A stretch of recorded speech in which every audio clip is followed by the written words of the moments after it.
Oke teman-teman, balik lagi nih. Hari ini kita bakal ngebongkar sebuah industri yang potensinya itu gede banget, tapi sering banget kelewat.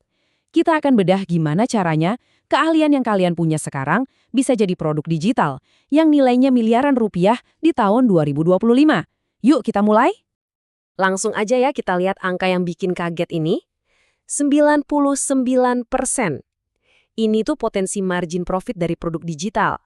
Artinya, hampir semua duit yang masuk dari penjualan itu bisa jadi keuntungan bersih buat kalian. Kok bisa gitu? Gimana caranya? Nah, ini dia perbedaannya. Kalau kita jualan produk fisik, itu ada yang namanya HPP, atau harga pokok penjualan. Gampangnya, ini biaya bahan baku buat setiap barang. Dan biayanya itu bisa makan sampai 90% omset loh. Beda banget sama produk digital.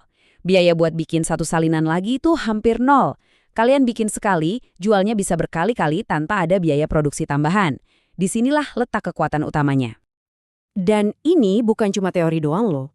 Ada cerita nyata, seorang ibu rumah tangga yang bisa dapat 4 miliar rupiah setahun cuma dari produk digital. Ada juga seorang bapak yang dapat miliaran. Dan semua dikerjain dari rumah. Ini bukti kalau kesempatan ini benar-benar terbuka buat siapa aja. Nggak peduli latar belakangnya apa. Pertanyaannya, kenapa harus sekarang? Well, kita lihat aja kondisi ekonomi sekarang ya. Banyak banget PHK, ketidakpastian di mana-mana. Ini bikin kita butuh banget sumber pemasukan lain. Bahkan buat yang udah jualan online produk fisik, pasti ngerasain kan biaya admin di marketplace makin lama makin naik. Nah, produk digital ini jadi solusi yang pas banget di tengah situasi kayak gini. Oke, kita masuk ke bagian pertama. Sebelum kita ngomongin ide-idenya, ada satu hal paling penting yang harus kita pahami bareng-bareng. Kunci dari semua ini adalah keahlian yang udah kalian miliki. Jadi poinnya di sini adalah ini bukan buat orang yang cuma ikut-ikutan tren. Ini tuh buat kalian yang emang benar-benar punya kompetensi, punya keahlian, bukan soal hoki-hokian, tapi soal pengetahuan dan skill yang beneran kalian punya. Coba deh, sekarang tanya ke diri sendiri. Skill gue apa ya? Apa sih nilai lebih yang bisa gue kasih ke orang lain? Nah, jawaban dari pertanyaan ini, itu adalah langkah pertama buat nemuin ide produk digital yang cocok buat kalian jual. Oke, dasarnya udah paham ya. Sekarang kita lanjut ke bagian yang paling seru, gimana cara ngubah keahlian jadi produk.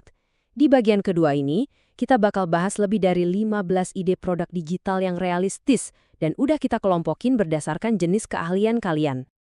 Kategori pertama, ini buat kalian yang jiwanya kreatif. Suka banget jalan-jalan?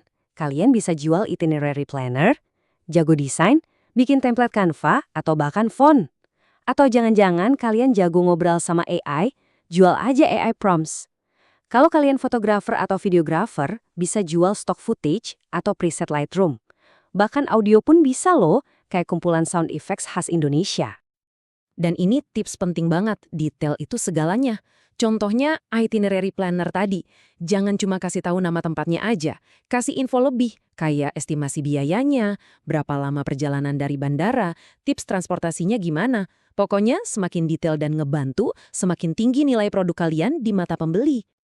Nah, salah satu yang lagi naik daun banget itu AI prompts. Gini deh, anggap aja ini kayak skill Microsoft Excel di zaman dulu. Dulu kan orang yang jago Excel itu dicari banget. Sekarang, orang yang jago bikin perintah buat AI biar hasilnya keren, skillnya itu berharga banget dan bisa dijual. Oke, kita pindah ke kategori kedua buat kalian yang super terorganisir. Skill kalian dalam ngerapihin data dan proses itu bisa jadi duit loh. Misalnya nih, bikin template Excel buat bantu UMKM, template Notion buat produktivitas, atau bahkan paket lengkap buat freelancer yang isinya template proposal dan kontrak. Kalian juga bisa bikin template buat manajemen proyek yang ribet. Slide ini nunjukin betapa pentingnya fokus ke niche yang spesifik. Jangan cuma jual template Excel, itu terlalu umum. Juallah solusi. Contohnya, template buat ngitung BEP, targetnya jelas pengusaha UMKM. Atau template RAB buat orang yang mau bangun rumah. Ingat ya, semakin spesifik masalah yang kalian selesaikan, semakin gampang produknya laku. Kategori terakhir, ini buat kalian yang punya keahlian khusus atau bahkan sertifikasi. Punya latar belakang psikologi? Kalian bisa jual mental health worksheet.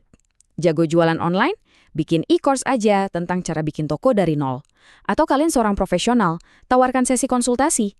Bahkan, keunikan kita sebagai orang Indonesia itu bisa jadi nilai jual. Contohnya dengan bikin stock footage dengan wajah dan latar khas Indonesia.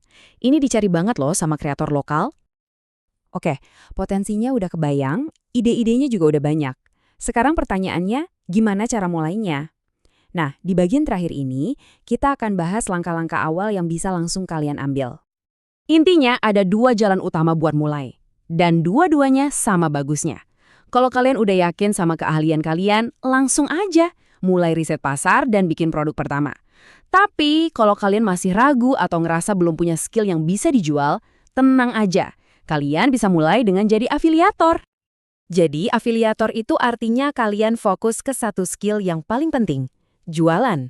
Kalian promosikan produk digital orang lain, terus dapat komisi. Ini cara paling bagus buat belajar sambil dibayar. Kalian jadi ngerti pasar, tahu produk apa yang laku, sambil ngasah skill marketing tanpa resiko bikin produk sendiri dulu. Platform seperti alientech.id itu bisa jadi tempat yang bagus buat memulai.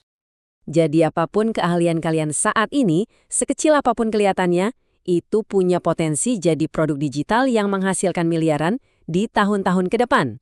Pertanyaannya sekarang bukan lagi, bisa nggak ya? Tapi, kalian siap nggak buat mulai? Terima kasih udah nyimak, sampai ketemu di pembahasan selanjutnya.